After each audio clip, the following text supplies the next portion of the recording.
Bismillahirrahmanirrahim. Alhamdulillahirabbil alamin. Allahumma salli wa sallim ala nabiyyina Muhammad wa ala alihi wa sahbihi ajma'in. Rabbi shrah li sadri wa yassir li amri wa hlul 'uqdatam min lisani yafqahu qawli. Allahumma arinal haqqa haqqan warzuqna ittiba'. Ya Allah, tunjukkanlah kami yang benar itu adalah benar dan permudahkanlah bagi kami untuk mengikut kebenaran tersebut. Wa arinal batila batilan warzuqna ijtinaba. Ya Allah, tunjukkanlah kami yang batil itu adalah batil dan permudahkanlah bagi kami untuk menjauhkan diri daripada kebatilan tersebut. Wahdina limakhtalifa fihi minal haqqi bi'idnik. Bila kami petunjuk dalam isu-isu yang diperselisihkan dengan izinmu, innaka tahdi man tasha ila sirati mustaqim. Sungguhnya engkaulah memberikan petunjuk kepada siapa yang kau inginkan ke jalan yang lurus. Na'udzu bikalimatillahi tammah min kulli syaitanin wahammah wa min kulli ainin lamah. Muslimin muslimat dirahmati Allah, pertama-tama terimalah salam ukhuwah daripada saya. Assalamualaikum warahmatullahi wabarakatuh. Selamat datang saya ucapkan kepada semua ke dalam sesi kita pada malam ini. Malam ini merupakan sesi kita yang ke-28 dalam kita mengupaskan kitab Q&A Fiqh Perubatan karangan Dr. Muhammad Rafiqi.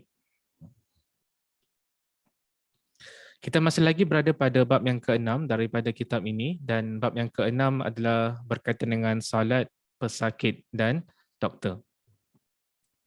Pada sesi minggu lalu, kita telah pun mulakan perbincangan berkaitan dengan solat jamak.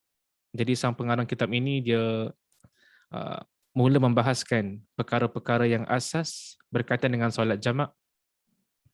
Kita bahaskan tentang apakah yang dimaksudkan dengan solat jamak pada minggu lepas. Kan solat jamak tu adalah merujuk kepada perbuatan kita menggabungkan dua waktu solat, seperti contoh kita gabungkan solat zuhur dengan solat asar, ataupun kita gabungkan antara solat maghrib dengan solat isyak. Dan kita pun dah bahaskan pada minggu lalu tentang kategori jamak yang ada, pembahagian jenis jamak yang ada. Kita mengatakan di sana ada jamak taqdim, iaitu kita solat pada waktu yang pertama. Kita solat zuhur dan asar pada waktu zuhur. Ataupun kita solat maghrib dengan isyak pada waktu maghrib. Itu adalah jamak taqdim. Manakala jamak takhir pula adalah kita solat pada waktu yang kedua. Solat zuhur dengan asar kita solat pada waktu asar, ataupun solat maghrib dengan solat isyak kita lakukan pada waktu isyak. Itu dinamakan sebagai jamak takhir. Pada hari ini kita nak kongsi dengan antum tentang satu perbincangan yang baru.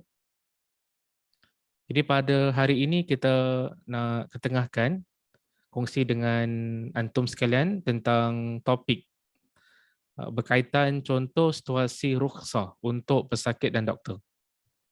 Jadi sang pengarang kitab ini, Dr. Muhammad Rafiqi, dia memberikan contoh-contoh, dia berikan situasi-situasi yang mana dalam situasi-situasi tersebut diberikan keringanan, diberikan kelonggaran bagi golongan pesakit ataupun bagi golongan doktor untuk menjamakkan solat, untuk menggabungkan solat. Walaupun doktor dengan pesakit ini bukan golongan yang musafir. Apakah situasi-situasi tersebut? Kita akan lihat sebentar nanti, insya-Allah taala. Dan sebelum saya pergi dengan lebih lanjut untuk kongsi dengan antum tentang apakah keadaan-keadaan yang dibenarkan bagi golongan pesakit dan golongan doktor untuk menjamakkan solat, kita nak kongsi dengan antum sepotong hadis Rasul sallallahu alaihi wasallam. Hadis yang diriwayatkan oleh Imam Muslim rahimahullahu taala. Hadisnya berbunyi, "Shalla Rasulullah sallallahu alaihi wasallam adh-dhuhra wal 'ashra jami'an wal maghrib wal 'isya jami'an fi ghairi khaufin wala safarin wala matarin." Apa maksud hadis ini? Rasulullah sallallahu alaihi wasallam menjamakkan, menggabungkan solat zuhur dan solat asar, dan menjamakkan solat maghrib dan solat isyak. Bukan kerana takut, bukan kerana bepergian ataupun bukan kerana musafir, mahupun hujan, dan bukan kerana hujan. Jadi kata perawi hadis ini iaitu Abdullah ibnu Abbas, Rasulullah sallallahu alaihi wasallam pernah menggabungkan solat zuhur dan solat asar. Rasul sallallahu alaihi wasallam pernah menggabungkan antara solat maghrib dengan solat isyak. Dan kata Abdullah ibnu Abbas, Rasul sallallahu alaihi wasallam menggabungkan solat tersebut bukan kerana takut, bukan kerana musafir, dan bukan kerana hujan. Jadi salah seorang ulama yang mensyarahkan hadis ini adalah Imam An-Nawawi rahimahullahu taala.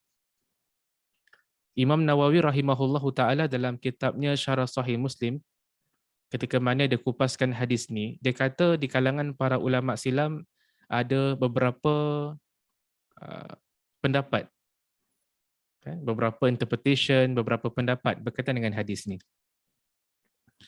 Kata Imam Nawawi rahimahullahu taala, ada sebahagian ulama mereka kata sebab kenapa Nabi SAW menjamakkan solat yang disebutkan dalam hadis ini, iaitu zuhur dan asar dan juga maghrib dengan isyak, adalah disebabkan hujan. Itu pendapat pertama, kata Imam Nawawi rahimahullahu taala.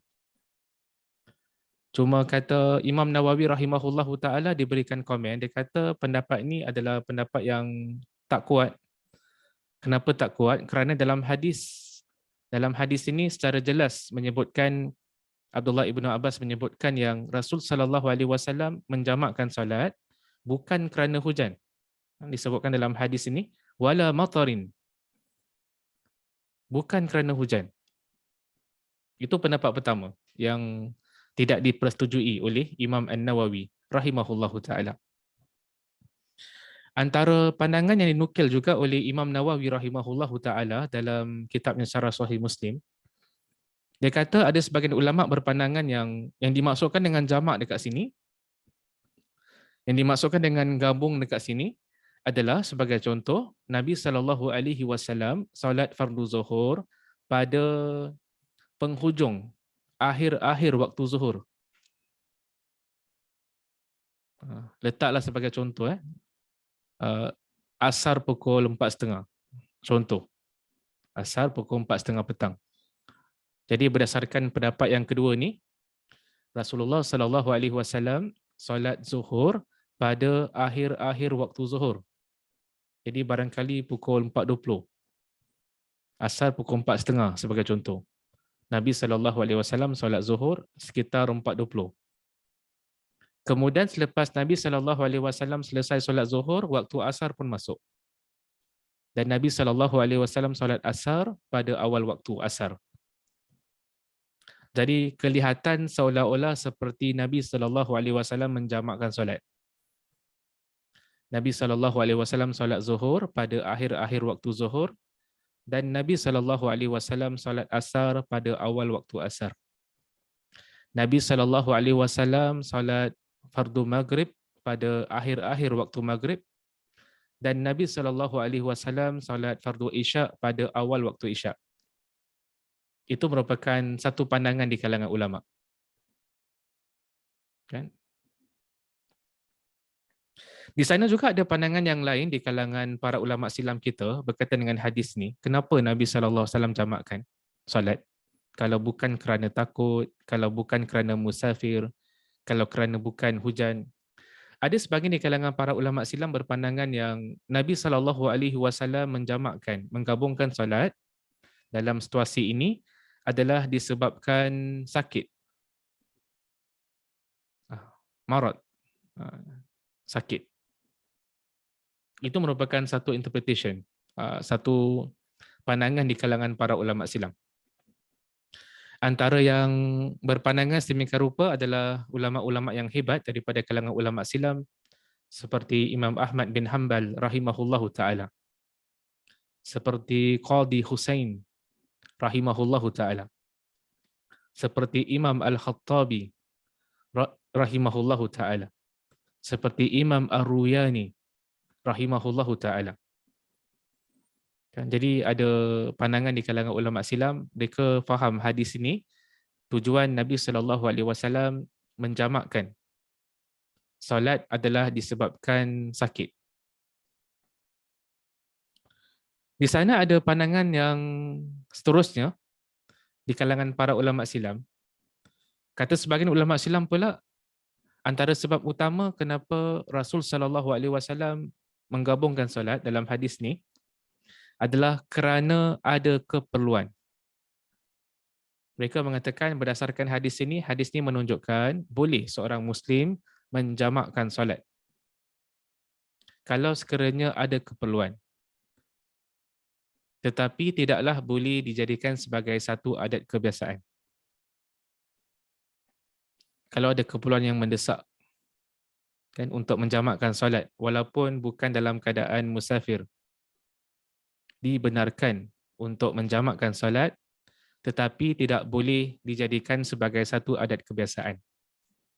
Pandangan siapakah di kalangan ulama yang berpegang dengan pandangan sedemikian rupa? Imam An-Nawawi rahimahullahu taala dia menyandarkan pandangan yang terakhir ini kepada beberapa tokoh para ulama Islam, antaranya adalah pandangan Ibnu Sirin rahimahullahu taala. Pandangan Imam Al-Ashhab daripada kalangan ulama Malikiyah ataupun mazhab Maliki. Pandangan Al-Qaffal, pandangan Imam Asy-Syashi rahimahullahu taala. Kan, jadi itu merupakan pandangan, beberapa pandangan di kalangan para ulama berkaitan dengan hadis ni. Ada yang kata Nabi jamakkan because of hujan. Ada yang kata Nabi SAW solat zuhur pada akhir waktu dan solat asar pada awal waktu kelihatan seolah-olah seperti menjamakkan solat. Ada kata Nabi SAW solat menjamakkan solat disebabkan sakit. Dan ada juga di kalangan ulama yang berpandangan Nabi SAW menjamakkan solat adalah untuk menunjukkan dibenarkan untuk menggabungkan solat sekali sekala, bukan dijadikan sebagai adat kebiasaan apabila ada keperluan. Dan itulah beberapa pandangan yang pernah dinukil oleh salah seorang tokoh ulama dalam mazhab Syafi'i, iaitu Imam An-Nawawi rahimahullahu taala. Berdasarkan hadis tadi, maka sang pengarang kitab ini dia membincangkan beberapa situasi-situasi, contoh-contoh yang mana diberikan rukhsah, diberikan keringanan bagi golongan pesakit untuk menjamakkan solat. Hukum asal, kita ni kalau bukan musafir, kita kena solat pada waktunya yang tersendiri. Ini merupakan satu perintah daripada Allah Subhanahu Wa Taala. Cuma dalam masa yang sama juga, di sana ada keadaan-keadaan yang tertentu, exceptional cases, kes-kes yang terkecuali, yang mana diberikan keringanan bagi golongan pesakit untuk menjamakkan solat, untuk menggabungkan solat. Apakah situasi-situasi tersebut? Yang pertama kata sang pengarang adalah kalau sekiranya pesakit yang mengetahui akan dibedah dalam tempoh 2 waktu solat yang boleh dijamakkan, maka hendaklah ditunaikan solat jamak takdim. Kan, jadi sang pengarang kitab ini diberikan satu senario ataupun satu situasi yang mana pesakit ni akan menjalani pembedahan. Dan pembedahan dia lama. Dia bukan sekejap tapi lama.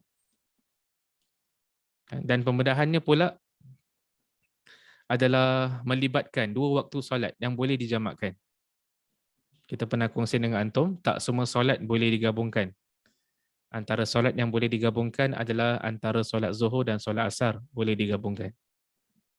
Antara solat yang boleh digabungkan adalah solat maghrib dengan solat isyak boleh digabungkan.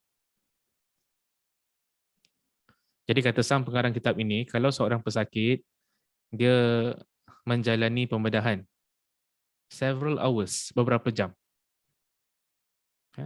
Letaklah sebagai contoh, seorang pesakit dia punya pembedahan adalah daripada jam 4 petang kan, sampailah 8 malam. Contohlah. Contoh ada 4 hours punya operation. Pembedahan selama 4 jam. Daripada jam 4 petang sampai 8 malam. Kalau ikut timing waktu solat sekarang, 4 petang ni masih waktu zuhur, belum lagi waktu asar. Dan jam 8 ni, 8 malam ni dah masuk waktu maghrib dah. Waktu asar dah habis dah. Jadi kalau seorang pesakit dia tahu yang pembedahan dia akan mengambil beberapa jam, daripada jam 4 petang sampai 8 malam, di sini timbul satu persoalan.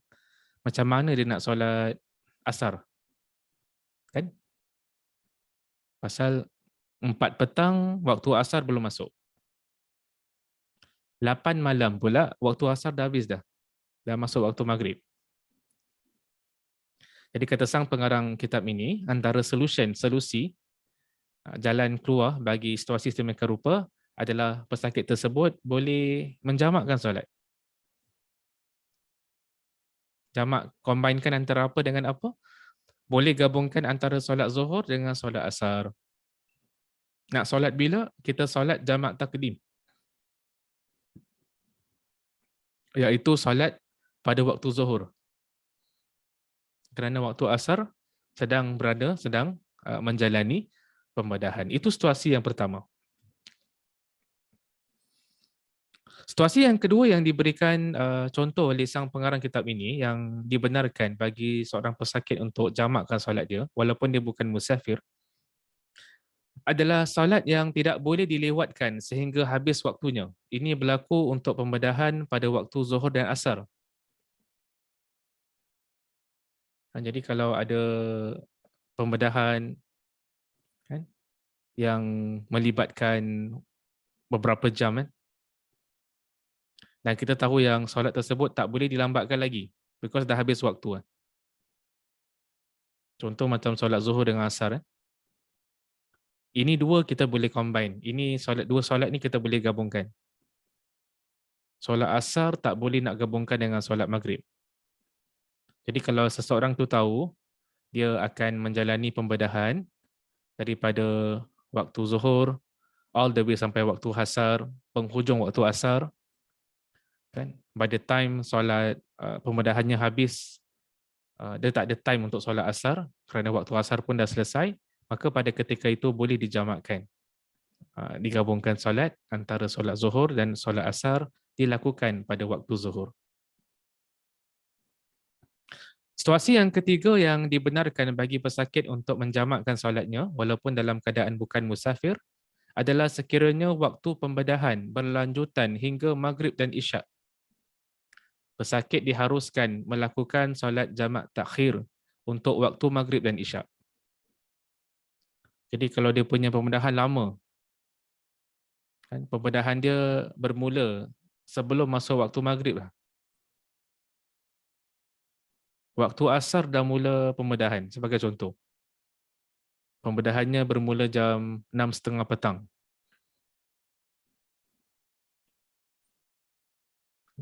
Dan pembedahannya selesai pada jam 10 malam. Jadi kalau pesakit, dia ada pembedahan daripada 6.30 petang sampai 10 malam. 6.30 petang, waktu maghrib belum masuk. 10 malam pula, waktu maghrib dah habis dah masuk waktu isyak. Jadi kalau pembedahan itu berlanjutan, masuk waktu maghrib, masuk waktu isyak, macam mana orang tu nak solat maghrib dan isyak? Kita katakan kepadanya, dia boleh menggabungkan solat. Dia boleh lakukan solat maghrib dengan solat isyak secara jamak takhir. Iaitu, dia solat maghrib dengan solat isyak pada waktu isyak. Kan bila dah selesai pembedahan selepas jam 10 malam, dia ada waktu lapang pada ketika itu, dia boleh jamakkan solat maghrib dan solat isyak. Walaupun dia bukan musafir. Itu merupakan situasi yang ketiga.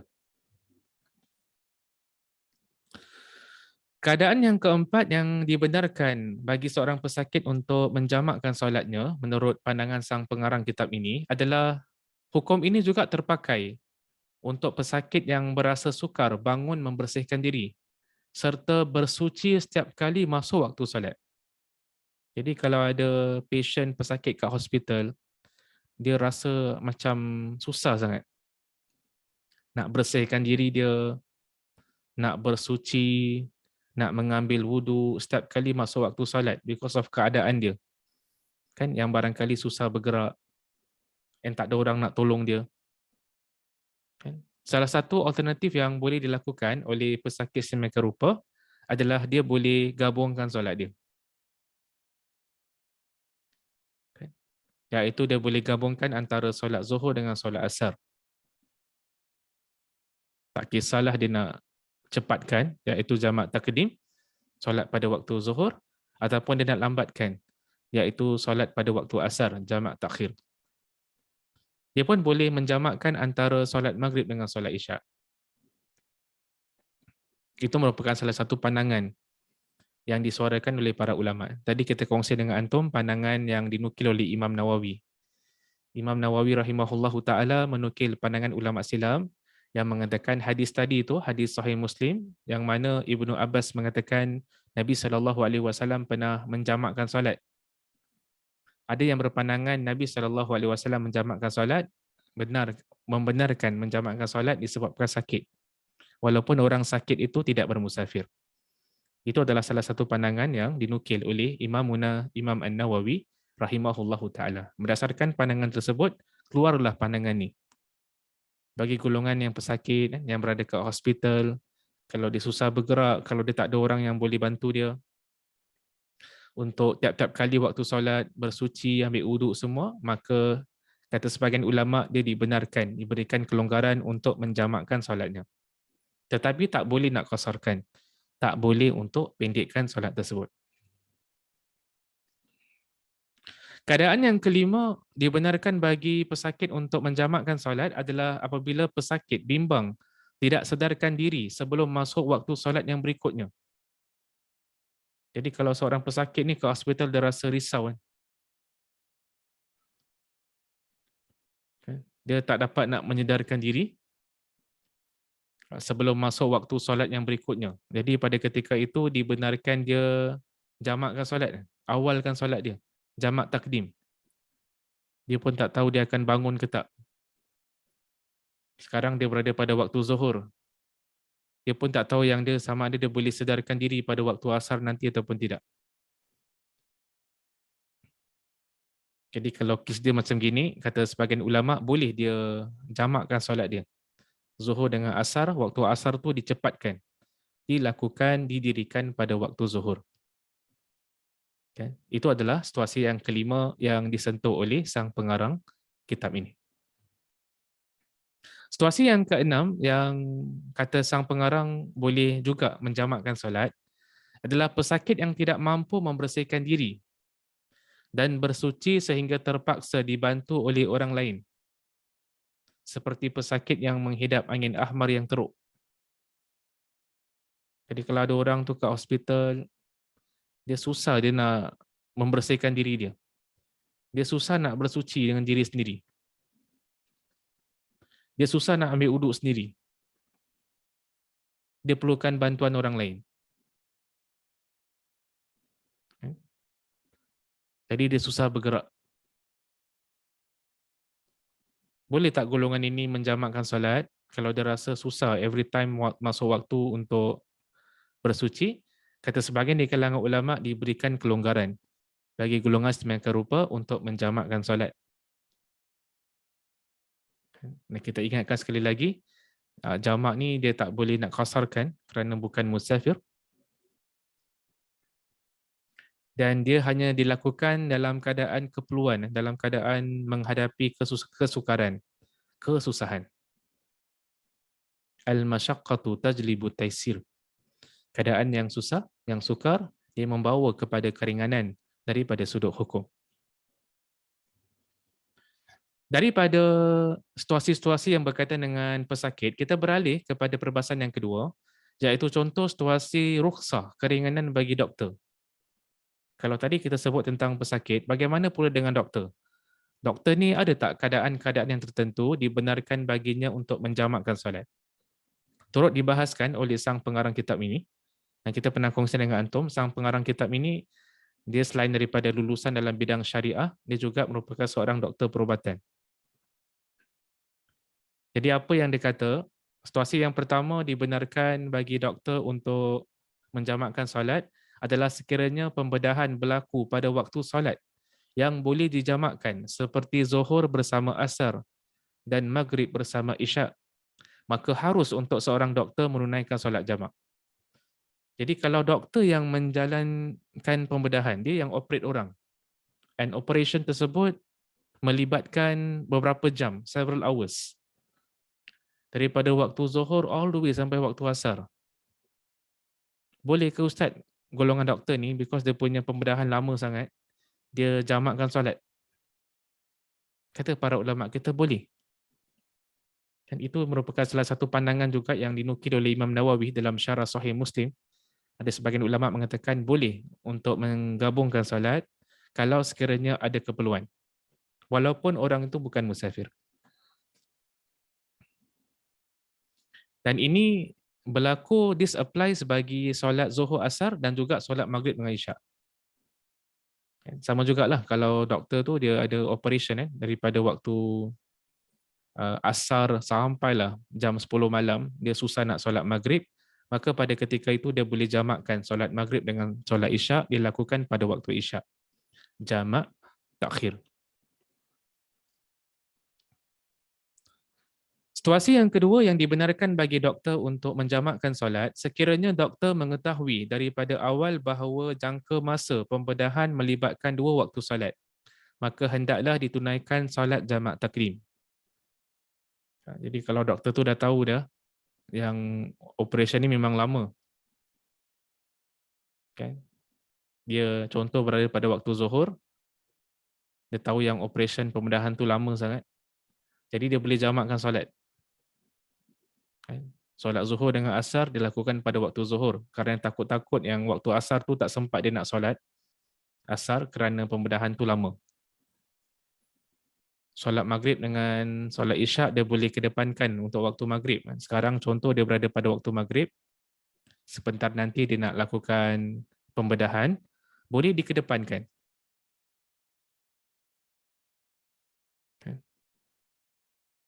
Especially pada yang solat Zuhur dengan Asar lah. Kalau Maghrib dengan Isyak ni dia punya waktu panjang kan. Kalau Zuhur dengan Asar ni boleh dikedepankan, boleh dilakukan solat jamak secara takdim. Situasi yang ketiga, kata sang pengarang kitab ini, yang boleh dijamakkan solat adalah sekiranya waktu pembedahan berlanjutan daripada waktu petang sehingga ke waktu Maghrib dan Isyak, maka seorang doktor harus melakukan jamak takhir bagi solat Maghrib dengan Isyak. Jadi kalau doktor dia akan bedah pesakit, menjalankan pembedahan dia bermula waktu petang, jam 5 petang, jam 6 petang, kemudian pembedahan tersebut berlarutan, waktu Maghrib pun belum selesai lagi. Waktu Isyak jam 12 malam baru selesai pembedahan. Jadi kalau pembedahan dia lama macam itu, bila dia nak solat Maghrib dengan solat Isyak, pada ketika itu dia boleh jamakkan solat. Solat Maghrib dengan solat Isyak boleh dijamakkan, boleh digabungkan dan dilakukan pada waktu Isyak bila selesai daripada pembedahan. Itulah beberapa situasi yang menurut pandangan sang pengarang dibenarkan bagi golongan doktor untuk menjamakkan solat. Jadi sebagai kesimpulan untuk sesi kita pada hari ini, kita simpulkan yang para ulama berbeza pandangan dalam memahami hadis yang diriwayatkan oleh Imam Muslim, yang Nabi SAW pernah gabungkan solat, bukan kerana takut, bukan kerana musafir, bukan kerana hujan. Ada sebahagian di kalangan ulama berpandangan, sebagaimana yang dinukil oleh Imam Nawawi dalam Syarah Sahih Muslim, Imam Nawawi menukil sebahagian pandangan ulama silam mengatakan itu adalah dalam keadaan seseorang itu sakit dibenarkan untuk menjamakkan solat. Imam Nawawi juga menukil pandangan ulama yang mengatakan kalau sekiranya terdapat keperluan untuk menjamakkan solat, maka boleh dilakukan walaupun bukan dalam keadaan musafir. Jadi pada hari ini kita berikan contoh-contoh keadaan-keadaan yang tertentu yang dibenarkan bagi golongan pesakit dan golongan doktor untuk menjamakkan solat mereka. Kalau sekiranya ada kebenaran dalam apa yang saya sampaikan pada malam ini, itu datang daripada Allah Subhanahu Wa Taala. Kalau sekiranya ada kekurangan, kesilapan, kesalahan dalam penyampaian, itu datang daripada diri saya sendiri. Saya minta ampun kepada Allah dan saya bertaubat kepadanya. Kita tutup dengan tasbih kafarah. Subhanakallahumma wa bihamdika asyhadu an la ilaha illa anta astaghfiruka wa atubu ilaik. Sekian, assalamualaikum warahmatullahi wabarakatuh.